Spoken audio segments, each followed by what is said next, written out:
Hello everyone, welcome to Vikas analysis. और दोस्तों, आज हम बाल विकास के महत्वपूर्ण प्रीवियस ईयर प्रश्न देखेंगे दोस्तों, जो कि आपके आने वाले एग्जाम के लिए बहुत ही इम्पोर्टेंट है। क्योंकि दोस्तों ये सभी आपके प्रीवियस ईयर प्रश्न हैं जो कि आपके टीचिंग भर्ती एग्जाम में पूछे जा चुके हैं और आने वाले आपके सीटेट एग्जाम के लिए भी बहुत इम्पोर्टेंट है। तो दोस्तों, अगर आप हमारे चैनल पर पहली बार आए होंगे तो प्लीज़ हमारे चैनल को एक लाइक और सब्सक्राइब सपोर्ट जरूर करिएगा। चलिए दोस्तों, इन प्रश्न को सॉल्व करते हैं। पहला प्रश्न दिया है आपका, पियाजे मुख्य रूप से किसके अध्ययन के लिए जाने जाते हैं ना। जो पियाजे मनोवैज्ञानिक है वो मुख्य रूप से किसके अध्ययन के लिए जो है जाने जाते हैं। पहला ऑप्शन है आपका भाषा का विकास, दूसरा है यौन विकास, तीसरा ऑप्शन है संज्ञानात्मक विकास और चौथा है सामाजिक विकास। तो पियाजे जो है मुख्य रूप से किसके अध्ययन के लिए जाते हैं, तो इसका सही आंसर क्या होगा, तो वो हो जाएगा आपका संज्ञानात्मक विकास है ना। पियाजे जो है मुख्य रूप से क्या है, संज्ञानात्मक विकास के सिद्धांत के रूप में जाने जाते हैं ना। संज्ञानात्मक विकास का सिद्धांत इनके द्वारा जो है दिया गया है। तो यहाँ पे आपका ऑप्शन नंबर सी करेक्ट हो जाएगा। अगला प्रश्न देखते हैं, जब मानव शरीर के एक भाग को दिए गए प्रशिक्षण का अंतरण दूसरे भाग में हो जाता है तो इसे क्या कहेंगे, है ना। जब मानव शरीर में एक भाग को दिए गए जो प्रशिक्षण है उसका अंतरण जो है दूसरे भागों में हो जाता है तो उसे क्या कहेंगे। पहला ऑप्शन है ऊर्ध्व अंतरण कहेंगे, दूसरा है क्षैतिज अंतरण कहेंगे, तीसरा ऑप्शन है द्विपार्श्विक अंतरण और चौथा है उपरोक्त में से कोई भी नहीं। तो जब मानव के शरीर में एक भाग को दिए गए जो प्रशिक्षण का अंतरण दूसरे भागों में हो जाता है तो उसे हम क्या कहेंगे। इसका सही आंसर क्या होगा, तो वो हो जाएगा आपका द्विपार्श्विक अंतरण है ना। द्विपार्श्विक अंतरण यहाँ पे आपका करेक्ट आंसर हो जाएगा। तो यहाँ पे आपका ऑप्शन नंबर सी करेक्ट होगा। अगला प्रश्न देखते हैं, दिए हुए प्राप्तांकों के समूह में जो प्राप्तांक बहुधा सबसे अधिक बार आता है उसे हम क्या कहेंगे, है ना। जो दिए हुए प्राप्तांक है उसके समूह में जो बहुधा यानी कि बहुत अधिक बार आते हैं, सबसे अधिक बार आते हैं, उसे क्या कहेंगे। पहला ऑप्शन है बहुलक, दूसरा ऑप्शन दिया है मध्यमान, तीसरा ऑप्शन है मध्यांक और चौथा है मानक विचलन। तो जो प्राप्तांकों का समूह है उसमें सबसे अधिक बार जो रिपीट करता है उसे हम क्या कहेंगे। तो इसका सही आंसर क्या हो जाएगा, तो वो होगा आपका बहुलक, है ना। बहुलक जो है हम ये स्टैटिक का पार्ट है ना, जो आपके गणित से रिलेटेड प्रश्न पूछा गया है। तो यहाँ पे आपका बहुलक जो होगा वो बारंबार को रिप्रेजेंट करता है ना, बार बार जो है आते सबसे ज्यादा आते हैं उसके बारे में बताता है। तो यहाँ पे आपका बहुलक करेक्ट आंसर हो जाएगा। अगला प्रश्न देखते हैं, क्रिया प्रसूत अनुकूलन सिद्धांत का प्रतिपादन किया था, है ना। जो क्रिया प्रसूत है अनुकूलन का सिद्धांत वो किस मनोवैज्ञानिक के द्वारा प्रतिपादित किया गया है। पहला ऑप्शन है पावलोव के द्वारा, दूसरा ऑप्शन है आपका स्किनर, तीसरा है थॉर्नडाइक और चौथा है कोहलर के द्वारा। तो क्रिया प्रसूत अनुकूलन सिद्धांत का प्रतिपादन किस मनोवैज्ञानिक के द्वारा किया गया है, तो इसका सही आंसर क्या हो जाएगा, तो वो होगा आपका स्किनर, है ना। स्किनर के द्वारा जो है क्रिया प्रसूत अनुबंधन का सिद्धांत जो है दिया गया है। तो इसका सही आंसर क्या होगा, ऑप्शन नंबर बी स्किनर जो है करेक्ट आंसर हो जाएगा, है ना। यहाँ पे एक पॉइंट और याद रखिएगा कि स्किनर ने जो है एक प्रयोग किया है ना। किस पर प्रयोग किया है अगर पूछा जाए तो याद रखिएगा इन्होंने चूहों पर प्रयोग किया है। इसके अलावा हम बाकी ऑप्शन को देखें तो पावलोव ने जो है क्लासिकल अनुबंधन का सिद्धांत दिया है ना। क्या क्लासिकल, है ना, क्लासिकल अनुबंधन, है ना, अनुबंधन का सिद्धांत दिया है और इन्होंने प्रयोग किया है कुत्तों पर, है ना। जो है कुत्तों पर इन्होंने अपना एक्सपेरिमेंट किया है। इसके अलावा जो थॉर्नडाइक है, थॉर्नडाइक ने प्रयास व भूल या फिर त्रुटि का सिद्धांत दिया है। याद रखिएगा, प्रयास व त्रुटि का सिद्धांत है ना, प्रयास व त्रुटि का सिद्धांत दिया है और इन्होंने प्रयोग किया है बिल्ली पर, है ना, बिल्ली पर जो है अपना प्रयोग किया है। इसके अलावा जो कोहलर है, इन्होंने सूझ का सिद्धांत दिया है, सूझ या अंतर्दृष्टि का सिद्धांत, है ना, सूझ का सिद्धांत किसके द्वारा दिया गया है, तो कोहलर जी के द्वारा दिया गया है। और कोहलर ने अपना प्रयोग जो है बंदर पर किया है। किस पर किया है, बंदर पर किया है ना। कमेंट करके बताइएगा कि उस बंदर का क्या नाम था, है ना, तो आप हमें उसका आंसर कमेंट करके जरूर बताइएगा। और इन सभी फैक्ट को भी याद रखिएगा क्योंकि ये एग्जाम के लिए बहुत इंपॉर्टेंट है, प्रश्न पूछे जाते हैं। अगला प्रश्न देखते हैं। अगला प्रश्न है आपका यहाँ पे, अल्बर्ट बंडूरा निम्न में से किस सिद्धांत से संबंधित है ना। जो अल्बर्ट बंडूरा है उन्होंने किस सिद्धांत को दिया है। पहला ऑप्शन है सामाजिक अधिगम सिद्धांत, दूसरा है आपका व्यवहारात्मक सिद्धांत, तीसरा है विकास का संज्ञानात्मक सिद्धांत और चौथा है विकास का मनोसामाजिक सिद्धांत। तो एल्बर्ट बंडूरा जी ने निम्न कौन सा सिद्धांत जो है बताया है, इसके बारे में पूछा जा रहा है। तो इसका सही आंसर क्या हो जाएगा, तो वो होगा आपका सामाजिक अधिगम का सिद्धांत, है ना। एल्बर्ट बंडूरा जी के द्वारा सामाजिक अधिगम का सिद्धांत दिया गया है ना, जिसमें क्या होते हैं, बच्चे समाज में रहकर एक दूसरे को समझ करके क्या है अपना विकास करते हैं। तो यहाँ पे आपका ऑप्शन नंबर ए सामाजिक अधिगम का सिद्धांत करेक्ट आंसर हो जाएगा। अगला प्रश्न देखते हैं। मानसिक आयु का प्रत्यय दिया है ना, जो मानसिक आयु है उसके बारे में किस मनोवैज्ञानिक ने बताया है।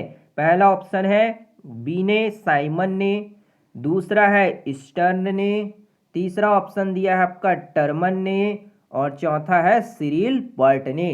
तो मानसिक आयु के बारे में किस मनोवैज्ञानिक ने बताया है, तो इसका सही आंसर क्या होगा, तो वो हो जाएगा आपका यहाँ पे बीने एवं साइमन ने, है ना। बीने साइमन ने जो है मानसिक आयु के बारे में बताया है। तो यहाँ पे आपका सही आंसर क्या होगा, बीने और साइमन करेक्ट हो जाएगा। यहाँ पे आप बुद्धि लब्धि का फॉर्मूला भी लिख सकते हैं, जैसे कि आईक्यू जो होता है आपका बुद्धि लब्धि, है ना, इसको याद रखिएगा। बुद्धि लब्धि इक्वल टू क्या होता है आपका मानसिक आयु बटे में वास्तविक आयु, है ना, गुना में 100। ये फॉर्मूला याद रखिएगा, इससे जो है प्रश्न पूछे जाते हैं ना। तो यहाँ पे हमारा क्या होगा, मानसिक आयु का प्रत्यय किसके द्वारा दिया गया है, बीने और साइमन के द्वारा दिया गया है। तो ऑप्शन ए आपका सही हो जाएगा। अगला प्रश्न देखते हैं। निम्नलिखित में से कौन सा सीखने का नियम नहीं है ना। कौन सा जो है आपके सीखने का नियम नहीं है वो आपको यहाँ पे बताना है। पहला ऑप्शन दिया है आपका तत्परता का नियम, दूसरा है तनाव का नियम, तीसरा है प्रभाव का नियम और चौथा है अभ्यास का नियम। तो कौन सा जो है आपके अधिगम या सीखने का नियम नहीं है वो आपको यहाँ पे बताना है। तो इसका सही आंसर क्या हो जाएगा, तो वो होगा तनाव का नियम, है ना भाई। तनाव थोड़ी सीखने का नियम होगा, तो तनाव जो होगा यहाँ पे आपका करेक्ट आंसर हो जाएगा। बाकी आपके तत्परता का नियम हो गया, प्रभाव का नियम और अभ्यास का नियम, ये सभी क्या है आपके सीखने के नियम होते हैं ना। तो यहाँ पे ये सभी सीखने के नियम हो जाएंगे, जबकि जो आपका तनाव का नियम है ये सीखने का नियम नहीं होगा, है ना। और याद रखिएगा कि ये तत्परता का नियम, प्रभाव का नियम और अभ्यास का नियम जो है थॉर्नडाइक द्वारा दिया गया। किसके द्वारा, थॉर्नडाइक जी द्वारा दिया गया है ना। इन्होंने अपना प्रयास व भूल का सिद्धांत या फिर प्रयास या त्रुटि के सिद्धांत में दिया था, है ना। तो इसको आप याद रखिएगा। अगला प्रश्न देखते हैं। खाली स्थान संबद्ध प्रतिक्रिया सिद्धांत में पावलोव ने प्रयोग किया है ना, कौन सा संबद्ध प्रक्रिया सिद्धांत है जिसमें पावलोव ने जो है अपना प्रयोग किया, अर्थात पावलोव ने जो है किस जानवर पर अपना एक्सपेरिमेंट किया है। अभी हमने आपको ऊपर जो है प्रयोग बताए थे, है ना। तो पहला ऑप्शन है आपका बिल्ली पर, दूसरा है आपका कुत्ते पर, तीसरा है बंदर पर, चौथा है आपका चूहे पर, है ना। तो कौन सा इसका करेक्ट आंसर हो जाएगा? तो इसका सही आंसर होगा आपका यहाँ पे पावलोव ने जो है वो कुत्ते पर जो है प्रयोग किया है। तो यहाँ पे आपका क्या होगा? ऑप्शन नंबर बी, कुत्ते पर आपका यहाँ पे करेक्ट आंसर हो जाएगा। अगला प्रश्न देखते हैं। सूझ द्वारा सीखने के सिद्धांत का प्रतिपादन किया, है ना। सूझ द्वारा जो सीखने के सिद्धांत है उसका प्रतिपादन किस मनोवैज्ञानिक द्वारा किया गया है? पहला ऑप्शन है थॉर्नडाइक, दूसरा है कोहलर, तीसरा है आपका पावलोव और चौथा ऑप्शन है वुडवर्थ, है ना। तो सूझ द्वारा जो सीखने का सिद्धांत है इसको किसके द्वारा प्रतिपादित किया गया है? तो इसका सही आंसर क्या होगा? तो वो हो जाएगा आपका कोहलर द्वारा, है ना। कोहलर द्वारा जो है सूझ के सिद्धांत को प्रतिपादित किया गया है। तो यहाँ पे आपका ऑप्शन नंबर बी, सूझ का सिद्धांत कोहलर द्वारा दिया गया है ना। इन्होंने अपना प्रयोग जो है बंदर पर किया था, याद रखिएगा। इन्होंने अपना प्रयोग किस पर किया है? बंदर पर किया है। अगला प्रश्न देखते हैं। कार्य को आरंभ करने, है ना, कार्य जो है उसको आरंभ करने, जारी रखने और नियमित करने की प्रक्रिया है। किसी कार्य को शुरू करने और उसको कंटिन्यू रखने, नियमित रखने की प्रक्रिया को हम क्या कहेंगे? पहला ऑप्शन है प्रेरणा, दूसरा है संवेदना, तीसरा ऑप्शन दिया है आपका सीखना और चौथा है प्रत्यक्षीकरण। तो इसका सही आंसर क्या हो जाएगा? तो वो होगा आपका यहाँ पे प्रेरणा, है ना। प्रेरणा जो है किसी कार्य को आरंभ करने और उसको जारी रखने और नियमित रखने में मदद करती है ना। तो यहाँ पे आपका क्या होगा?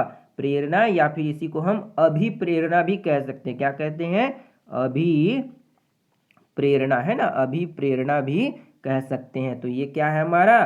किसी कार्य को चालू करने या फिर प्रारंभ करने, जारी रखने और नियमित करने की एक प्रक्रिया होती है। तो ऑप्शन नंबर ए आपका करेक्ट आंसर हो जाएगा। अगला प्रश्न देखते हैं।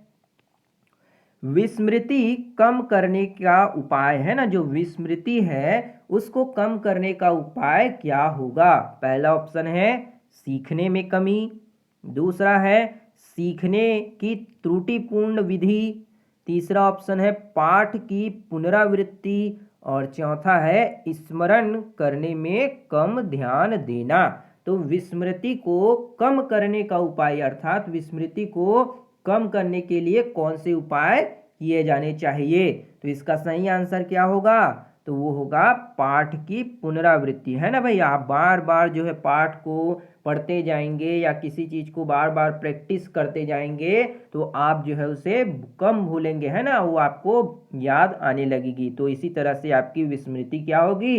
कम होती जाएगी, है ना, और आपका अनुभव भी होगा बढ़ता जाएगा। तो यहाँ पे आपका ऑप्शन नंबर सी, पाठ की पुनरावृत्ति करने से विस्मृति को हम कम कर सकते हैं। तो ऑप्शन सी आपका करेक्ट हो जाएगा। अगला प्रश्न देखते हैं। क्रोध व भय प्रकार है, जो क्रोध है और जो भय है वो किसके बारे में बता रहा है? कौन सा प्रकार है ये पूछा जा रहा है। पहला है अभिप्रेरणा, दूसरा है आपका संवेग है, तीसरा है आपका परिकल्पना और चौथा है मूल प्रवृत्ति है। तो क्रोध व भय किसका एक प्रकार है? तो इसका सही आंसर क्या हो जाएगा? तो क्रोध और भय जो है आपके संवेग का प्रकार है ना, इमोशन का एक तरह का प्रकार होता है ना। इसके बारे में इन्होंने किस मनोवैज्ञानिक ने बताया? तो मैकडूगल ने, याद रखिएगा, मैकडूगल ने, है ना। मैकडूगल ने जो है 14 तरह के संवेगों के बारे में बताया है ना, जिसमें से आपका क्रोध और भय भी इसी संवेग में आ जाता है। तो यहाँ पे आपका ऑप्शन नंबर बी, संवेग जो होगा करेक्ट आंसर हो जाएगा। अगला प्रश्न देखते हैं।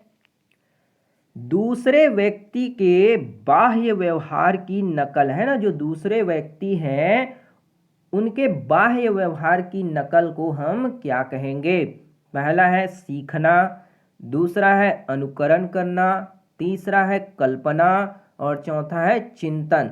तो जो दूसरे व्यक्ति है उसके बाह्य व्यवहार की नकल करना क्या कहलाता है? दूसरे व्यक्ति को देख करके आप नकल करते हैं तो उसे हम क्या कहते हैं? उसे हम अनुकरण कहते हैं। याद रखिएगा, दूसरे व्यक्ति को देख करके नकल करना या उनके बाह्य व्यवहार को हम देख करके कुछ सीखते हैं तो वो क्या है? हमारा नकल करना कहलाता है। तो यहाँ पे आपका ऑप्शन नंबर बी अनुकरण जो होगा वो क्या होगा? करेक्ट आंसर हो जाएगा। अगला प्रश्न देखते हैं, यदि पूर्व ज्ञान है ना, यदि पूर्व ज्ञान व अनुभव नए प्रकार के सीखने में सहायता करते हैं तो उसे क्या कहेंगे? यदि जो आपका पूर्व ज्ञान है यानी कि पहले को जो ज्ञान है वह अनुभव नए प्रकार से सीखने में हमें क्या करता है? मदद करता है तो उसे क्या कहा जाएगा? पहला ऑप्शन है नकारात्मक प्रशिक्षण स्थानांतरण, दूसरा है आपका सकारात्मक प्रशिक्षण स्थानांतरण, तीसरा है प्रशिक्षण स्थानांतरण और चौथा है सीखना। तो पूर्व ज्ञान व अनुभव नए प्रकार से सीखने में मदद करेगा तो उसे हम क्या कहेंगे? तो इसका सही आंसर क्या होगा? तो वो हो जाएगा आपका सकारात्मक प्रशिक्षण स्थानांतरण, है ना भाई। सकारात्मक होते जाएगा अर्थात हमें क्या है? धनात्मक चीज मिलेगी। तो यहाँ पे आपका क्या होगा? सकारात्मक प्रशिक्षण स्थानांतरण करेक्ट आंसर हो जाएगा। अगला प्रश्न देखते हैं, सीखी हुई बात है ना, जो सीखी गई बात है को स्मरण रखने या पुनः स्मरण करने में असफलता को कहते हैं। जो सीखी गई बात है स्मरण रखने या फिर पुनः स्मरण करने में हमें क्या है? बार बार असफलता मिल रही है तो उसे हम क्या कहेंगे? पहला ऑप्शन है कल्पना, दूसरा है स्मृति, तीसरा ऑप्शन है विस्मृति और चौथा है आपका ध्यान। तो सीखी हुई बात को स्मरण करने या फिर पुनः उसको याद करने में हमें असफलता हो रही है तो उसे हम क्या कहेंगे? इसका सही आंसर क्या होगा? तो वो होगा हमारा विस्मृति, है ना। और विस्मृति को कम करने के लिए हमें क्या करना चाहिए? बार बार हमें प्रैक्टिस करना चाहिए, अभ्यास करना चाहिए, है ना। पुनः उसको क्या करना चाहिए? स्मरण करना चाहिए। तो यहाँ पे आपका ऑप्शन नंबर सी विस्मृति जो होगा करेक्ट आंसर हो जाएगा। तो ये थी दोस्तों आपके बाल विकास से संबंधित महत्वपूर्ण प्रीवियस ईयर प्रश्न जो कि आपके टीचर भर्ती एग्जाम के लिए बहुत ही इम्पॉर्टेंट है। उम्मीद करते हैं आपको ये सारे प्रश्न जो होंगे समझ आए होंगे। अगर वीडियो बढ़िया लगा हो दोस्तों तो लाइक करिएगा, शेयर सपोर्ट सब्सक्राइब भी जरूर करिएगा और अपने सभी दोस्तों को शेयर भी जरूर करिए ताकि उन तक ये वीडियो पहुंचे और उनकी मदद हो सके।